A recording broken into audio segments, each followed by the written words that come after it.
balita na ikay mawiwili. Mga nagbabagang kamao, mga So mga par, matapos nga po maglabas ng pound per pound rankings ng The Ring Magazine sa mga pinakamagagaling na boxer as of December 2023 at binago rin ng The Ring Magazine ang rankings nila sa kada division, kung saan mga idol na pag-usapan po natin ang naging status ng 3 Division World Champion Shakur Stevenson, kung saan mga idol hindi man lang ito naisama sa top 10 bilang the best pound per pound boxer sa buong mundo. Napag-iwanan siya mga idol ng mga kadibisyon nito, kagaya na lang ni Devin Haney, Gervonta Davis at Vasily Lomachenko, which is hindi talaga ito magandang tingnan mga idol para kay Stevenson dahil self-proclaim ito mga idol na siya daw ang number 1 na pinakamagaling na boxer sa ngayon, tapos wala pala ito sa listahan na malalakas sa bakbakan. Bagamat hindi lang po ito mga idol ang pag-down ng The Ring Magazine kay Shakur, dahil kung titingnan nyo mga idol ang rankings ng lightweight division, nasa pang-apat lang po mga idol ang pangalan ni Stevenson, nakuha ni Lomachenko ang number 1, sinundan ito ni Tank Davis sa number 2, at dito tayo mga idol nagulat sa number 3 dahil si Isaac Pitbull Cruz po ang nakakuha sa pwesto. Pang-apat lang talaga si Stevenson, kung saan sa totoo lang mga idol, malaking sampal ito para kay Shakur na isang ganap na 3 Division World Champion at isang undefeated boxer sa kanyang kartada sa bakbakan. Talagang nagpapakita lang ito mga idol na ang lahat ng bagay sa boxing hindi talaga nadadaan sa record at titulo, minsan sa galawan din talaga mga idol. Pinagbasihan siguro ng The Ring Magazine ang naging boring na performance ni Stevenson sa laban nito kay De Los Santos, kung saan mga idol nakabreak ito ng record bilang kakaunting suntok na binato sa laban. Masakit talaga ito isipin mga idol, akalain mo yun na sa pawan ka pa ni Pitbull Cruz na galing sa isang split decision na panalo kay Cabrera, at si Lomachenko na galing sa talo kay Devin Haney.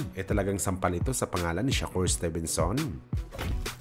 Sa kabilang banda naman mga idol, Floyd Mayweather Jr. nagreklamo bakit hindi daw siya nakakuha ng Athlete of the Decade sa kanyang buong karera sa bakbakan. Gayon pa man daw mga idol, 2 dekada niya pinagarian ng boxing sports. Kung tutuusin daw mga idol, panis sa kanya si LeBron James at si Tiger Woods na parehong nakakuha ng Athlete of the Decade. Walang nakakatawa lang talaga dito mga idol, muntik pa madali si Mayweather kahit sa Boxer of the Decade dahil huli na talaga ito nakakuha ng parangal. Kung matatandaan nyo mga idol, nakuha po ni Manny Pacquiao ang Boxer of the Decade sa taong 2000. Nasapawan nito mga idol si Calvo kahit huli na umarangkada si Pacman sa bakbakan. Pero pagdating sa 21st century mga idol, binigay po kay Floyd ang Boxer of the Decade, kung saan marami pa ang umalma dito mga idol dahil paano daw nakuha ni Mayweather ang parangal na to. 5 taon lang daw siyang lumaban sa mga panahon na to dahil nga nag-retire na ito noong 2015, at sa taong 2016 mga idol hanggang 2020 umarangkada ulit ang karera ni Pacman sa bakbakan. Kabilang na nga dito mga idol nang tinalo ng Pinoy legend si Broner at Thorman, at nakuha nito ang record na 4-decade champion at pinakamatandang champion sa welterweight division. Kaya kung tutuusin mga idol, mas deserving pa daw si Pacman ulit bilang maging Boxer of the Decade. Well, kung nagkataon sana mga idol na ganito ang nangyari, iyak sana si Calvo dahil isa sa athlete at Boxer of the Decade wala sana itong nakuha.